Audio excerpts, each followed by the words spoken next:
Explore the paradise in Ananya's Naranani Homes, Coimbatore. Experience your dream retirement life for a day. Diamond Mela at Sri Kumaran Tangamalige. Sun Pictures Kalanithi Maran பெருமையுடன் வழங்கும் தனுஷ் நடித்து இயக்கும் ராயன் ஜூலை 26 முதல் உலகமெங்கும். Night வந்து மழை ஆரம்பிச்சிருக்கு. ஒரு வீட்டுல இருந்து பாத்தீங்கன்னா ரிவர் வந்து ஒரு 70 மீட்டர் 80 மீட்டர் அந்த மாதிரி 11:40 அப்படிங்கும்போது தண்ணியோட லெவல் மேல ஏறது தெரிஞ்சிருக்கு. அப்ப இமீடியட்டா என்ன பண்ணிருக்காரு, தன்னோட ஃபேமிலி எல்லாத்தையுமே கூட்டிட்டு மேல வந்து வந்திருக்காங்க. ஃபேமிலி ரெஸ்கியூ பண்ணவே வந்து பாத்தீங்கன்னா அந்த ஃபர்ஸ்ட் லேண்ட் ஸ்லைடு வந்து ஆயிடுச்சு. அடுத்து அந்த 12:35 ஒண்ணு ஆகுதுங்க. அதுக்கப்புறம் அடுத்தது வந்து பாத்தீங்க அப்படின்னா 1:30 மூணாவது வந்து பாத்தீங்கன்னா 3 மணிக்கு வந்து ஆகுறது. இதுல இறந்த மக்கள் எல்லாருமே வந்து பாத்தீங்கன்னா ஆற்றோரமா இருந்தவங்க தான். அந்த ஸ்பாட்டுக்கு வந்து யாரையுமே அலோவ் பண்ணலைங்க. என்ன ரீசன் அப்படின்னா பாடி வந்து எடுக்கிற ரிகவரி பண்ற பாடி எல்லாம் பாத்தீங்கன்னா ரொம்ப வைரலா உப்பி அந்த மாதிரி தான் வருதுங்க. அந்த உடல்கள்லாம் முகமெல்லாம் செதஞ்சிருந்தது அப்படின்லாம் சொன்னீங்களே. ஒரு குழந்தை, அந்த குழந்தைய வந்து பாத்தீங்க அப்படின்னா பாறை வந்து அடிச்சிருக்கு. மூக்கும் வந்து பாதி இல்ல. பாடி வந்து பாத்தீங்கன்னா இன்னும் ஐடென்டிஃபையே பண்ண முடியல. வெறும் கழுத்து மட்டும் தான் இருக்கு. கீழே வந்து கீழே எதுவுமே கிடையாது. ஏன்னா நீங்க பாத்தீங்கன்னா இந்த அளவுக்கு மண்ணு மட்டுமே வந்து புதஞ்சிருக்கு. அந்த கழிவுகளை எடுக்கிறதே வந்து அவ்வளவு சேலஞ்சா இருக்கு அப்படின்னா அப்ப நீங்க கொஞ்சம் இமேஜின் பண்ணி பாருங்க. இந்தியாவிலே நடந்த ஒரு பிக்கஸ்ட் லேண்ட் ஸ்லைடு இது. பழங்குடியின மக்கள் வசிக்கிறாங்க, அவங்கள வந்து பாதிப்பு ரொம்ப ரொம்ப குறைவு. அதாவது இந்த சம்பவம் நடக்கிறதுக்கு ஒரு அரை மணி நேரத்துக்கு முன்னாடியே மொத்த ஃபேமிலியும் அப்பயே வந்து ஷிஃப்ட் பண்ண ஆரம்பிச்சிட்டாங்க. மொத்தம் ஒரு 21 குடும்பம் இருந்திருக்குங்க. அந்த 21 குடும்பமே வந்து இங்க சேஃபா இருந்திருக்காங்க. இது வந்து எல்லாரும் நினைக்கிறது வந்து இது ஒரு நேச்சுரல் டிசாஸ்டர் அப்படின்னு.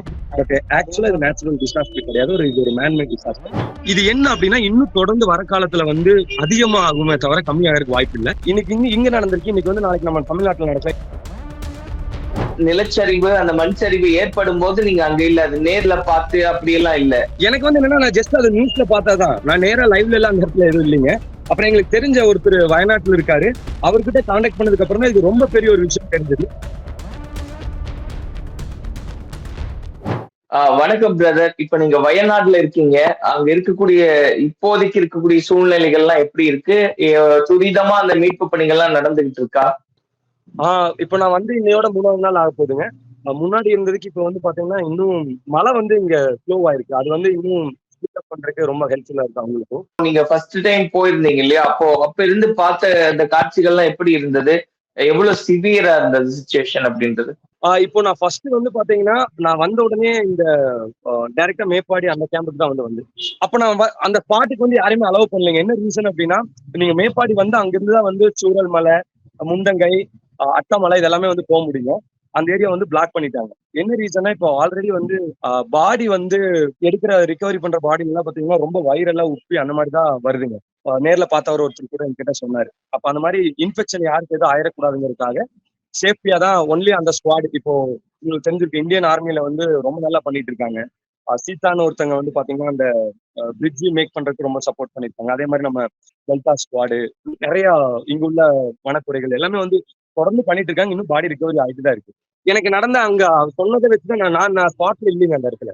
பட் அங்க நடந்தது என்னங்கிறது கிளியரா நம்ம தாசன் ஒருத்தர் எனக்கு சொல்லியிருக்காருங்க. அதை வேணா நான் சொல்லலாம். ஆனா போயிட்டு வரீங்களா? சரி சரி. பாடி கிடைச்சிருச்சுங்க. சரி கூட்டு வாங்க. இப்ப கூட நீங்க பாத்திருப்பீங்க ஒருத்தர் வந்து எங்க கூட பேசிட்டு கூட சொல்லிட்டு போறாரு. ஏன்னா அவரு இங்க வந்து இப்போ 4 நாள் ஆச்சு, நான் வந்து இங்க 3 நாள் ஆச்சு. இப்போ 4 நாள் ஆகி இன்னைக்குதான் வந்து பாடி கிடைச்சிருக்குன்னு சொல்லிட்டு போறாரு. அதை கன்ஃபார்ம் பண்றதுக்காக அவரு போயிட்டு இருக்காரு. ஒருத்தர் சொன்ன விஷயம் தான் தாசன் சொல்லிட்டு கிளியரா சொன்னாரு அவரு. அதாவது வந்து பாத்தீங்கன்னா இந்த நைட் வந்து மழை ஆரம்பிச்சிருக்கு. அவருக்கு வந்து என்னன்னா அந்த பெரிய சென்ஸ் எதுவும் இல்லைங்க, இந்த அளவுக்கு ஆகும் அப்படிங்கிறது தெரியல. மழை வந்து தொடர்ந்து அதிகமாயிட்டே இருக்கும்போது என்ன பண்ணிருக்காரு, அவர் வீட்டுல இருந்து பாத்தீங்கன்னா ரிவர் வந்து ஒரு 70 மீட்டர் 80 மீட்டர் அந்த மாதிரி சொல்றாரு. அந்த லைட் எடுத்து செக் பண்ணிட்டே இருந்திருக்காரு மழை பெய்யும் போது. வருதா தண்ணி வருதா அப்படின்னு 11:40 அப்படிங்கும்போது தண்ணியோட லெவல் மேல ஏறது தெரிஞ்சிருக்கு. அப்ப இமீடியட்டா என்ன பண்ணிருக்காரு, தன்னோட ஃபேமிலி எல்லாத்தையுமே கூட்டிட்டு மேல வந்து வந்திருக்காங்க. அவர் வரும்போது தான் அந்த கிட்டத்தட்ட அங்க என்ன பிரச்சனைனா அங்க வில்லேஜர் ஆபீசர் வந்து இருந்திருக்காரு. அந்த வில்லேஜர் ஆபீசர் சுத்தி இருக்கிறது எல்லாமே வந்து காம்பவுண்ட் அந்த முள்ளுவேலி மாதிரி போட்டு இருந்திருக்காங்க. அப்ப இவங்க ஃபேமிலி வந்து போகணும் அப்படின்னா அந்த டைம்ல சுச்சுவேஷன் யோசிச்சு பாருங்க. அந்த முள்ளுவேலியை வந்து அமுத்தி உடைச்சு அதுக்கப்புறம் தான் வந்து ஃபேமிலி போய் ஆகணும். இப்ப இவர் இந்த ஃபேமிலி ரெஸ்கியூ பண்ணவே வந்து பாத்தீங்கன்னா அந்த ஃபர்ஸ்ட் லேண்ட் ஸ்லைடு வந்து ஆயிடுச்சு. அடிக்குது. அடிச்ச உடனே வந்து இவங்களுக்கு இன்னும் பயம் ஜாஸ்தியாகி அந்த அவசரமா போய் அவங்களோட ஒய்ஃப்கெல்லாம் பாத்தீங்கன்னா காலெல்லாம் வந்து கிழிச்சு எங்க ஹாஸ்பிட்டல்ல தான் இப்போ அடுத்து அந்த 12:35 ஒண்ணு ஆகுதுங்க. அதுக்கப்புறம் அடுத்தது வந்து பாத்தீங்க அப்படின்னா 1:30 செகண்ட்ஸ்ல சைடு. மூணாவது வந்து பாத்தீங்கன்னா 3 மணிக்கு வந்து ஆகிறது. இந்த ஃபர்ஸ்ட் இதுல சுதாரிச்சவங்க வந்து பாத்தீங்கன்னா இந்த மாதிரி ஒரு சில மக்கள் மட்டும்தான், அதாவது இருக்கிற இடத்துக்கு இன்னும் ஹைட்ல தள்ளி போய் தப்பிச்சவங்க. அப்போ நான் வந்து ஒரு வாலண்டியராகவும் ஒரு கிளைமேட் வாரியராகவும் நான் என்ன சொல்ல விரும்புறேன் அப்படின்னா, இப்ப இந்த மாதிரி ஒரு சம்பவம் வந்து நடந்திருக்கீங்க. இதுல இருந்து நம்மளுக்கு கத்துக்க வேண்டிய பாடங்களும் நிறைய இருக்கு. இப்ப நீங்க பாத்தீங்கன்னா இதுல இறந்த மக்கள் எல்லாருமே வந்து பாத்தீங்கன்னா ஆற்றோரமா இருந்தவங்க தான். இதுல ரொம்ப சுவாரஸ்யமான விஷயம் என்ன அப்படின்னு பாத்தீங்கன்னா, ட்ரைபல் பீப்புள்ஸ் எஸ்பெஷலி அந்த பழங்குடியின மக்கள் வசிக்கிறாங்க இல்லைங்க, அவங்கள வந்து பாதிப்பு ரொம்ப ரொம்ப ரொம்ப குறைவு. அப்போ எனக்கு நான் இதெல்லாம் பார்த்துட்டு அந்த ஒருத்தர் கிட்ட அங்க இருக்கிறவர்கிட்ட எனக்கு பேசுறதுக்கான வாய்ப்பு கிடைச்சது. அப்போ அவர் கூட நான் பேசும்போது வினோதன் சொல்லிட்டு அவர் கூட பேசும்போது என்கிட்ட சொன்ன விஷயம் வந்து ரொம்ப சுவாரஸ்யமாவும் இருந்தது. அதாவது இந்த சம்பவம் நடக்கிறதுக்கு ஒரு 1/2 மணி நேரத்துக்கு முன்னாடியே அவருக்கு வந்து பாத்தீங்கன்னா அவங்க வீட்டுல உள்ள ஆடு மாடு இது எல்லாமே வந்து சத்தம் போட ஆரம்பிச்சிருந்திருக்கு. அப்போ அவங்க என்னன்னா மொத்த ஃபேமிலி அப்பயே வந்து ஷிஃப்ட் பண்ண ஆரம்பிச்சிட்டாங்க. மொத்தம் ஒரு 21 குடும்பம் இருந்திருக்குங்க. அந்த 21 குடும்பமே வந்து இங்க சேஃபா இருந்திருக்காங்க. அவங்க வீடும் வந்து பெரிய லெவல்ல வந்து பாதிப்பு ஆகல அப்படின்னு அவரு சொல்றாரு, அவர் நேர்ல வந்தவர். அப்போ அங்க எனக்கு வந்து என்னன்னா அது ரொம்ப முக்கியமான ஒரு விஷயமாவும் பட்டுச்சு. அதாவது இந்த மாதிரி ஹில் ரீஜியன்ல எவ்வளவு சேஃப்டியா இருக்கணும். கவர்மெண்ட் வந்து நிறைய நார்ம்ஸ் எல்லாம் கொண்டு வந்திருக்காங்க, எக்கலாஜி சென்சிட்டிவ் பிளேஸ் அதெல்லாமே தாண்டி. ஆனா அவங்க அது கூட அந்த இயற்கை கூட ஒன்றி இருக்கும்போது அவங்களால எல்லாத்தையுமே உணர முடியுது அப்படிங்கிறது இது உண்மையான விஷயம் கூட. அந்த ஃபேமிலி சேவான அந்த ஃபேமிலி வந்து நான் பார்த்தேங்க. இந்த ரெஸ்கியூல இருந்து இப்போ நான் உங்க கூட சொன்ன பாத்தீங்களா, எடுக்கிற ஒரு பாடிஸ் இதெல்லாம் வரும்போது எனக்கு வந்து பாத்தீங்கன்னா இப்ப நான் நிக்கிற இடத்துல இருந்து கீழே கொஞ்சம் தள்ளி அந்த சைடு பாத்தீங்கன்னா மார்ச்சரி, அதாவது இந்த போஸ்ட்மார்டம் எல்லாம் பண்ற இடம். பண்ணிட்டு நாங்க டிஸ்ட்ரிபியூட் பண்ற பின்னாடி தான் வந்து பாடி வச்சிருக்காங்க. நான் பார்த்த ஒரு விஷயம் மட்டும் சொல்லணும். ஒரு குழந்தை, அந்த குழந்தை வந்து பாத்தீங்க அப்படின்னா ஃபுல்லா ஃபேஸ் ஃபுல்லா செவப்பா, இங்க முன்னாடி எல்லாம் பல்லே இல்லைங்க, அந்த பாறை வந்து அடிச்சு மூக்கும் வந்து பாதி இல்ல. அதை பார்க்கும் போதுங்க நம்மளுக்கு ஒரு குழந்தை இருந்தா நம்மளுக்கு அது எந்த நிலவில இருக்கும் அந்த மாதிரிதான் இருந்தது.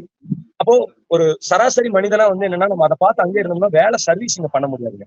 அந்த உடல்கள்லாம் முகமெல்லாம் செதஞ்சிருந்தது அப்படின்லாம் சொன்னீங்களே, எந்த அளவுக்கு வந்து அந்த உடல்கள்லாம் செதஞ்சிருக்கக்கூடிய நிலைமையை நீங்க பாக்குறீங்க?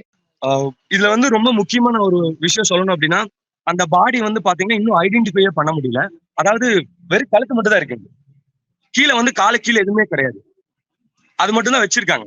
பல இடத்துல வந்து பாத்தீங்கன்னா நான் ஒரு சின்ன பையன் சொன்னேன், இதே மாதிரி இன்னும் பல பாடிகள் வந்து அங்க அப்படிதான் ஐடென்டிஃபை பண்ண முடியாம வச்சிருக்கிறது இன்னும் நிறைய இருக்கு. அதுக்குள்ள புதஞ்சு போனவங்க நீங்க பாத்தீங்களா அந்த இடங்களுக்கு எல்லாம் போய் அந்த உடல்கள்லாம் எப்படி இருக்கு அப்படின்னு நீங்க நேரடியா அதை பாக்குறதுக்கான வாய்ப்பு போஸ்ட்மார்டம் பண்ணதுக்கு அப்புறம் நான் பார்த்தேன். அதுக்கு முன்னாடி வந்து அந்த ஸ்பாட்டுக்கு வந்து நம்மளுக்கு எதுவும் அலௌட் இல்லைங்க. ஓகே, மனசே தாங்கலைங்க. அதான் அந்த இடத்துக்கு மேல நம்மளால நிக்க முடியல. ஒரு மாதிரி அதை நினைச்சு பாருங்க, அந்த பச்சை குழந்தைய வந்து அந்த மாதிரி நேரத்துல பார்க்கும்போது நம்மளுக்கு என்ன தோணும்? எந்த தவறும் செய்யாத அந்த குழந்தை வந்து இதனால பாதிக்கப்பட்டு இறக்குறது அப்படிங்கிறது அது ரொம்ப ரொம்ப கொடுமை இல்லை. அதை பார்க்கும்போது என்னன்னா ஒரு ஆதங்கம், ஏதாவது ஒண்ணு பண்ணிட முடியாதா அப்படிங்கிற ஒரு விஷயம் தான். அப்போ நம்ம அங்கிருந்து கொஞ்சம் ஆயிட்டு நம்ம அடுத்த வேலை என்ன, இருக்கிற மக்களுக்கு என்ன ஆகணுங்கிறதுக்காக தான் இங்க இருந்து அப்படியே அதை பண்ணிட்டு இருக்கு. உடல்களுடைய பல பாகங்களை வந்து காணோம், அந்த மாதிரியான நிலைமையில நிறைய உடல்கள் இருக்கு அப்படின்னு செய்திகள்லாம் கேட்கிறோம். ஏன்னா நீங்க பாத்தீங்கன்னா இந்த அளவுக்கு மண்ணு மட்டுமே வந்து புதஞ்சிருக்கு. இப்போ டெல்டா ஸ்போர்ட்லயே வந்து சாரே போட்டிருப்பாரு, ஒரு 300 மீட்டர் டெப்ரிஸ், அதாவது அங்க இருக்கிற அந்த கழிவுகளை எடுக்கிறதே வந்து அவ்வளவு சேலஞ்சா இருக்கு அப்படின்னா, அப்ப நீங்க கொஞ்சம் இமேஜின் பண்ணி பாருங்க. இந்தியாலே நடந்த ஒரு பிக்கஸ்ட் லேண்ட் ஸ்லைடு இது. நம்ம இங்க இருந்து பாக்குறோம், நமக்கு எப்படி இருக்குன்னா அங்க இருந்து செய்யற அந்த ஆர்மி மேன்ஸ், அப்புறம் அந்த தன்னார்வலர்கள், அப்புறம் நேவி, இந்த மாதிரி இருக்கிறவங்களுக்கு எல்லாம் வந்து நம்ம எவ்வளவு சொன்னாலும் ஈடாகாது. கேரளாவுக்கு பக்கத்துல இருக்கக்கூடிய அண்டை மாவட்டங்கள், அதாவது மாநிலம் பக்கத்துல இருக்கக்கூடிய தமிழ்நாடு மாவட்டங்களை சேர்ந்தவங்க எல்லாம் வந்து பார்க்கணும்னு நினைக்கிறாங்க. இப்போ அவங்களை எல்லாம் அலோவ் பண்றாங்களா? வர்றதுக்கான சூழல் இருக்கா இல்லையா அங்க? நான் அதுலயே இருக்கனால சில விஷயம் மட்டும் சொல்லணும்னு நினைக்கிறேன். அதாவது யாரெல்லாம் நிவாரணப் பொருள் கொண்டு வர்றாங்களோ அவங்க எல்லாமே வந்து கொண்டு வரலாம். கல்பட்டான்னு சொல்லிட்டு ஒரு இடத்துல ஹெட்டா அதை வச்சுட்டாங்க, அங்க கொடுக்கலாம். இல்ல இப்போ நான் இருக்கிற மேற்படி அங்கேயும் வந்து கொடுக்கலாம். ஆனா இங்க வந்து ஒர்க் பண்றதுக்கு வாலண்டியர்ஸ் எல்லாம் இருக்காங்க. அப்படியே ரொட்டீன்ல பேஸ்ல வந்து ஒருத்தவங்க வந்துட்டு இருக்காங்க. தேவை அப்படின்னா நம்ம கண்டிப்பா சொல்லலாம். பட் ஆனா இங்க கொண்டு வர்றவங்களுக்கான பொருளை மட்டும் நம்ம சொல்லலாங்க. அதாவது எஸ்பெஷலி பாத்தீங்கன்னா இந்த குழந்தைகளுக்கான ரெயின் கோட்டா இருக்கட்டும், இல்ல ஜாக்கெட்டா இருக்கட்டும், ஸ்வெட்டர் வந்து நிறைய டிமாண்ட் இருக்கு. அப்புறம் சானிடைசர், அப்புறம் அந்த கொசு வலை சொல்லுவாங்க இல்லைங்க. ஏன்னா இதெல்லாமே வந்து கிளாஸ் ரூமு, முன்னாடி வந்து எதுவும் இல்லை, நிறைய இடத்துல வந்து ஃபேன் எல்லாம் எதுவும் இல்லைங்க. அப்போ அவங்களுக்கு வந்து பாத்தீங்கன்னா இந்த கொசு கடிக்காம இருக்கு, கொசு வலை, மீதி தாண்டி பாத்தீங்கன்னா பெட்டு, அது எல்லாமே வந்து ரிக்குவயர்மெண்ட்ஸ் இருக்கு. அதெல்லாம் கொண்டு வரவங்க எடுத்துட்டு வந்தாங்க அப்படின்னா அது இம்மீடியட்டா வர்றதெல்லாம் தீர்ந்துட்டே இருக்கும். ஆக்சுவலா இப்போ நீங்க வந்து இந்த இப்ப தேர்ட் டே இல்லையா நீங்க இருக்கிறது, நிலச்சரிவு அந்த மண் சரிவு ஏற்படும் போது நீங்க அங்க இல்ல, அது நேர்ல பார்த்து அப்படியெல்லாம் இல்ல, நீங்க வந்து அங்க இல்ல என்ன bro, இல்ல bro. சிச்சுவேஷன்றத கேட்டுட்டு இல்லைங்க, எனக்கு வந்து என்னன்னா நான் ஜஸ்ட் அதை நியூஸ்ல பார்த்தாதான், நான் நேரா லைவ்ல எல்லாம் அந்த இடத்துல எதுவும் இல்லைங்க. நியூஸ்ல பார்த்து நான் ஃபர்ஸ்ட் சும்மா ஸ்மால் லேண்ட்ஸ்லைடு தான் நடத்தேங்க. அப்புறம் எங்களுக்கு தெரிஞ்ச ஒருத்தர் வயநாட்டுல இருக்காரு, அவர்கிட்ட கான்டாக்ட் பண்ணதுக்கு அப்புறம் தான் இது ரொம்ப பெரிய ஒரு விஷயம் தெரிஞ்சது. அப்ப அதை தெரிஞ்சுட்டு நம்ம வந்து அப்படியே இருக்கிறது நல்லா இருக்காது, நம்ம களத்துல இறங்கணும். இப்ப நான் இறங்கினா நான் மட்டும் இல்ல ப்ரோ, நம்ம தமிழ்நாட்டு மக்களையும் ரெப்ரசென்ட் பண்ணி தான் இங்க ஒர்க் பண்ணிட்டு இருக்கோம். எல்லாத்தினாலையும் வர முடியாது, பட் அவங்க நம்ம என்னென்ன உதவி வேணுங்கிறத சொல்லும் போது நிறைய மக்கள், நிறைய இளைஞர்கள் தொடர்ந்து சப்போர்ட் எல்லாம் பண்றாங்க. அது உண்மையிலுமே மனசுக்கு ஒரு நெகிழ்ச்சியா இருக்கு இந்த துக்கத்திலையும். எனக்கு அந்த சுத்தி இருக்கக்கூடிய ஏரியாவை காமிங்களே, அந்த எந்த ஏரியா அதுல இருந்து பாதிப்புக்கு உள்ளான பகுதிகள்லாம் எனக்கு நீங்க அந்த பக்கம் அந்த கேமராவை திருப்பி காமிச்சீங்கன்னா சரியா இருக்கும்னு நினைக்கிறேன். எந்தெந்த பகுதிகள் நீங்க டே 1ல பார்க்கும்போது எப்படி இருந்தது, இப்ப எப்படி இருக்கு, அந்த சிச்சுவேஷன் அண்ட் சினாரியோ பத்தி சொல்லுங்களேன். ப்ரோ அதாவது என்னன்னா, அந்த இடத்துக்கு வந்து நான் போலிங்க. ஃபர்ஸ்ட் நான் இங்க இருக்கிற ஒரு கேம்ப் இருக்கு. இந்த கேம்ப்ல வந்து பாத்தீங்கன்னா ஃபர்ஸ்ட் ஒரு 700 பீப்புள்ஸ் தான் இருந்தாங்க. அதான் ரிலீஃப் கேம்ப் பத்தி நான் உங்களுக்கு சொல்றேன். அதுக்கப்புறம் என்னன்னா, இந்த மாதிரி தொற்றுகள் வந்துடக்கூடாதுங்கிறதுக்காக அந்த ரிலீஃப் கேம்ப்ஸ், ரூம்ஸ் எல்லாமே வந்து எக்ஸ்டெண்ட் பண்ணி ஒரு ஒரு இடத்துக்கு வந்து மக்களை வந்து பிரிச்சு அவங்களுக்கு தேவையான பொருள் எல்லாம் வந்து ப்ரொவைட் பண்ற அந்த இதுல நான் இருக்கேன். முன்னாடி இருந்ததை விட இப்ப ரொம்ப ஃபார் பெட்டராவே வந்து பண்ணியிருக்காங்க. பாத்ரூம்ஸ் எல்லாமே வந்து ஹைஜீனிக்கா தொடர்ந்து ஆட்களை வச்சு கிளீன் பண்ணி எல்லாமே பண்ணிட்டு இருக்காங்க. ஃபுட்டும் அதே மாதிரி ப்ரோ, அது உண்மையிலுமே ரொம்ப பாராட்டணும். ஓய்வு இல்லாம தொடர்ந்து செஞ்சுட்டே இருக்காங்க. இப்ப முன்னாடி நீங்க இருக்கிறது வந்து இந்த பாதுகாப்பு முகாம் கிட்ட இருக்கீங்க இல்லையா? ஆமாங்க, நான் பாதுகாப்பு முகாம் அதுலதான் இருந்து இப்போ சர்வீஸ் பண்ணிட்டு இருக்கோம். அது நம்ம பார்க்க முடியுமா, அது விஷுவல்ல காமிக்க முடியுமா, பாதுகாப்பு முகாம் எப்படி இருக்கு அப்படின்ற?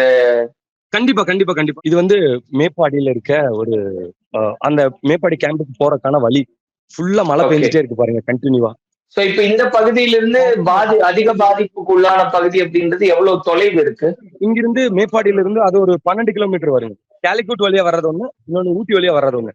எங்க வந்தாலும் மேப்பாடி வந்துதான் நம்ம அந்த முண்டங்கை, அட்டமலை அந்த மாதிரி இடத்துக்கெல்லாம் வந்து நம்ம போக முடியும். சூரமலை அதெல்லாம். ஓகே ப்ரோ, இப்போ அந்த பாதிப்புக்குள்ளான பகுதிகளில் இருந்து உங்களால என்னெல்லாம் செய்ய முடியுமோ செஞ்சுக்கிட்டு இருக்கீங்க.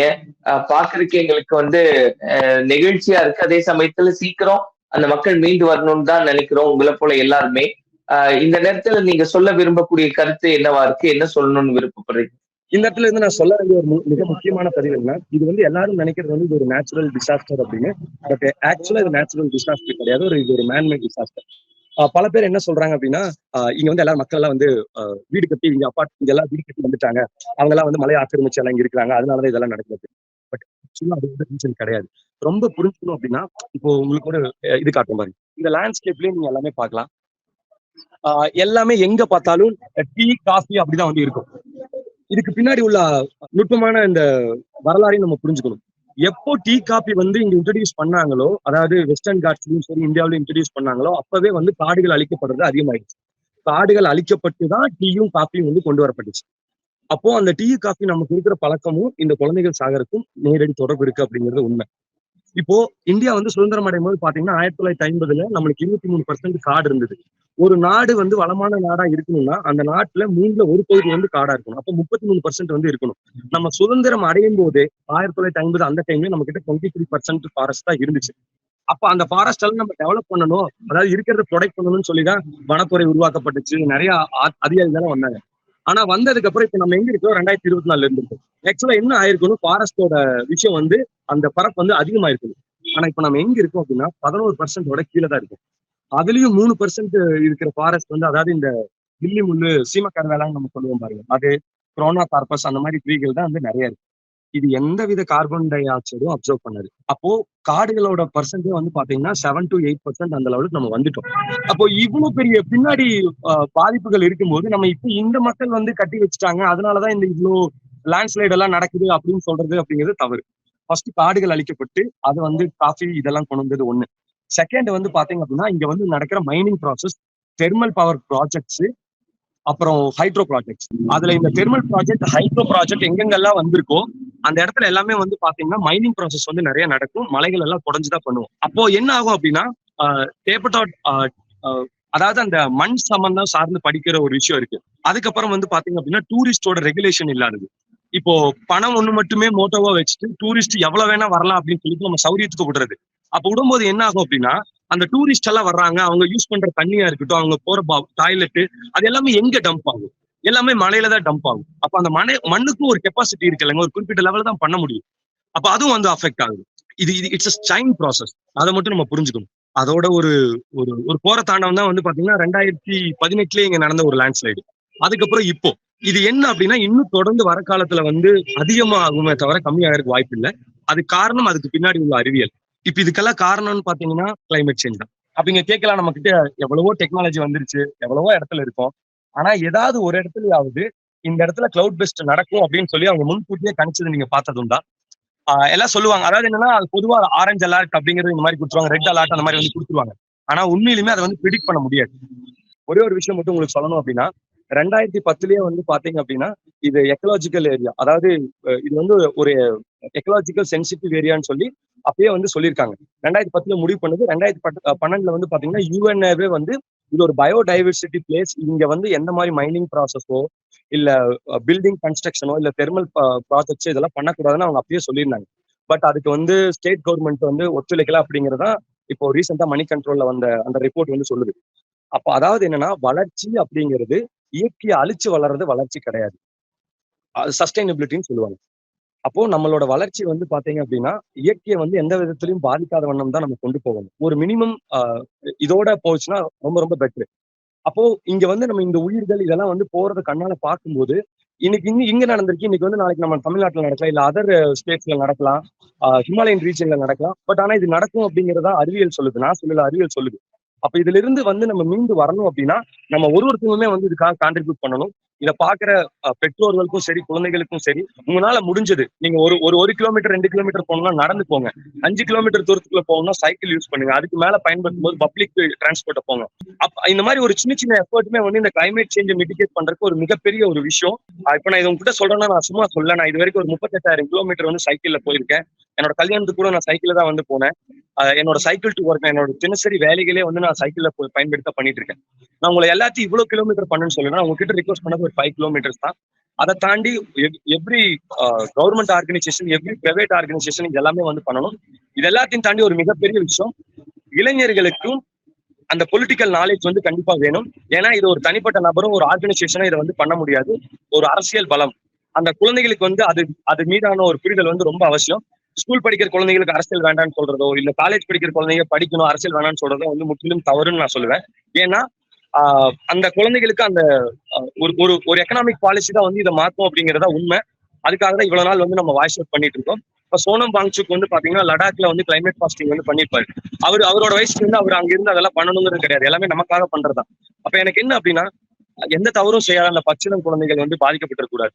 அப்போ ஒருத்தரும் அதுக்கான ரெஸ்பான்சிபிலிட்டி எடுத்துட்டு அவங்க லைஃப்ல வந்து என்ன பண்ண முடியும். நான் ஒரு ஆள் பண்றதுனால என்ன ஆயிரும்னு சொல்லி தயவு செஞ்சு யோசிச்சிடாதீங்க. ஊர்ல இருக்கிற மொத்த குப்பையும் எடுத்து பத்த வைக்க ஒரு தீக்குச்சி போதும். நீங்க ஒருத்தரும் ஒரு தீக்குச்சியா மாறணும். அப்பதான் இந்த மாதிரி இந்த வயநாடு மாதிரியோ இல்ல ஹிமாச்சல்ல நடந்த மாதிரியோ நடக்காம இந்த குழந்தைகளை வந்து நம்ம காப்பாற்றி இதை வந்து ஒப்படைக்க முடியும்.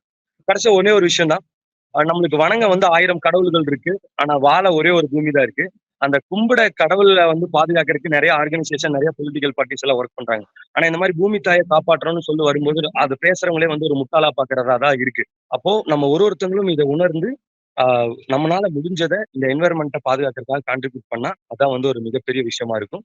இந்த மாதிரி மரண ஓலங்கள், இந்த மாதிரி இனி எந்த ஒரு குழந்தையும் பாதிக்கப்படக்கூடாதுன்னு ஒரு பெற்றோருமே வந்து அதை நினைச்சு பண்ணணும். நான் இந்த இடத்துல இருந்து மொத்த தமிழ்நாட்டு மக்களையும் நான் ரெப்ரசென்ட் பண்ணி தான் இங்க இருந்து பண்ணிட்டு இருக்கேன். வர முடியலன்னு சொல்லி வருத்தப்படுறவங்க எதுவும் வேணாம். உங்களால முடிஞ்ச உதவிகளை வந்து நீங்க தொடர்ந்து, நான் தேவையான பொருட்கள் எல்லாமே சொல்லியிருக்கேன், நீங்க வந்து தாராளமா அதை வந்து அனுப்பலாம். இந்த மாதிரி வாய்ப்பு கொடுத்த உங்களுக்கும் கலாட்டா சேனலுக்கும் வந்து ஒரு பெரிய பெரிய நன்றி. தேங்க்யூ சோ மச் அண்ணா. ரொம்ப நன்றி பிரதர். ஏன்னா இயற்கை மேல இருக்கக்கூடிய உங்களுடைய அந்த பேரார்வம் அப்படின்றது தெரியுது. இப்பவாவது நம்ம சுதாகரிச்சுக்கணும். இயற்கையோட ஒத்த வாழ்க்கை வாழ்ந்தாதான் இனி வாழவே முடியும்ன்றதும் புரியுது. இந்த மாதிரியான பேரிடர்கள் அது நமக்கு காமிக்குது. அதே நேரத்துல அந்த மக்கள் இயல்பு நிலைக்கு சீக்கிரம் வரணும். கேரளா பழையபடி அந்த நகரமும் மீண்டு வரணும் அப்படின்றதுதான் எல்லாருடைய எதிர்பார்ப்பாகவும் இருக்கு. சீக்கிரம் அது நடக்கும் அப்படின்றத நம்பலாம். நன்றி.